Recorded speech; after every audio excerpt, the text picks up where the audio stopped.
வணக்கம். ஒரு மாடி ஏறுவதற்கு ஒரு ஏணி தேவைப்படுவது போல் இறைவனை அடைவதற்கு, சிவபெருமான் திருவருள் பெறுவதற்கு நமக்கு திருநீறு ஒரு சிறந்த சாதனம். திருநீரை அன்புடன் 5 எழுத்து ஓதி நமசிவாய என்று கூறிக்கொண்டே அணிய வேண்டும். வினைகள் நீறுபடுவதால் அது திருநீர் என்று பெயர். மேலான செல்வம் ஆக விளங்குவதால் விபூதி என்றும் பெயர். பசுவின் மலம் வெந்து சாம்பலானது போல் நம்முடைய மும்மலங்களும் வெந்து நீராகும் திருநீர் அணிந்தால். திருநீரும் கண்டிகையும் சிவபெருமானுக்கு விருப்பமானது. அது கவசம் போல் நம் உடலையும் உயிரையும் காப்பது.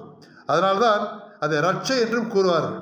திருமூலர் கங்காளன் பூசும் கவச திருநீரு மங்காமல் பூசி மகிழ்வரையாமால் என்று போற்று